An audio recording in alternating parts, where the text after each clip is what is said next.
বাংলাদেশ পাকিস্তান দ্বিতীয় ওয়ানডে এখন ক্রিকেট বিশ্বের আলোচনার বিষয়ে পরিণত হয়েছে। নিজের আলসেমির কারণে রান আউট হয়ে সালমান আলী আঘা রাগে গজগজ করতে করতে মাঠ ছেড়েছেন।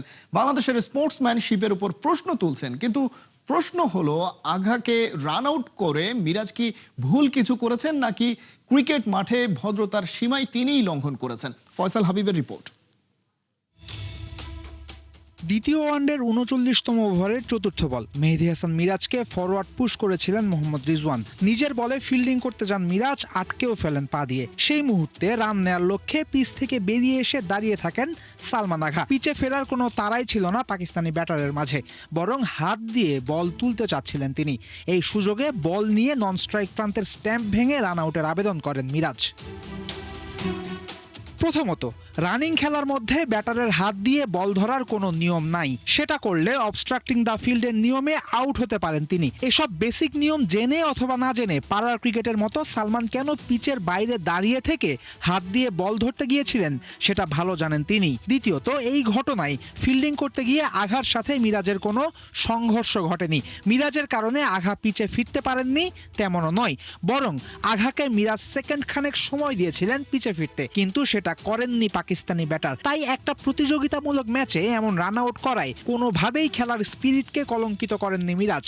সবকিছুই করেছেন নিয়মের ভেতর দারুণ বুদ্ধিমত্তায়। এবার দেখা যাক সালমান আঘা কি করেছেন মাঠে। মিরাজকে স্ট্যাম্পে বল মারতে দেখেই আঘা বুঝেছেন আউট হয়ে যাবেন তিনি।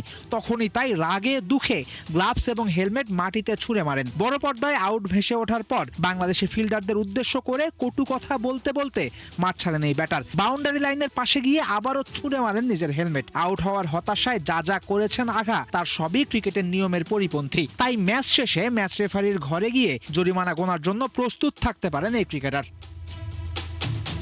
এদিকে এই আউট দিয়েই বদলে যায় ম্যাচের গতিপথ। ভাঙে রিজওয়ান এবং আঘার ১০৯ রানের পার্টনারশিপ। মেজাজ হারিয়ে তেরে ফুরে মারতে গিয়ে পরের বলে আউট হন রিজওয়ানও। শেষ ৬ উইকেটে পাকিস্তান তুলতে পারে মাত্র ৪৩ রান। অর্থাৎ এই ঘটনার মাধ্যমেই ম্যাচে ফেরে বাংলাদেশ। নিজের পরিকল্পনায় সফল হন ক্যাপ্টেন মিরাজ। এমসিসির নিয়মের মাঝে থেকে বাংলাদেশ আঘাকে রান আউট করার পরও অবশ্য মানতে পারেননি পাকিস্তানি কমেন্টেটর রমিজ রাজা। ধারাভাষ্যে বারবার স্পিরিট অফ ক্রিকেটের কথা বলে মুখে ফেনা তুলতে থাকেন তিনি। ২০০৩ সালে মুলতান টেস্টে যখন মাটি থেকে বল কুড়িয়ে নিয়ে ক্যাচের আবেদন করে বাংলাদেশি ব্যাটারকে আউট করেছিলেন পাকিস্তানি কিপার রশিদ লতিফ, তখন অবশ্য পাকিস্তানের স্পোর্টসম্যানশিপ নিয়ে কোনো কথা বলেননি রাজা। তবে কি স্পোর্টসম্যানশিপ শুধু পাকিস্তান বিপদে পড়লেই কাজ করে? এমন প্রশ্ন কিন্তু রমিজ রাজাকে করা যেতেই পারে। ফয়সাল হাবিব, ৭১।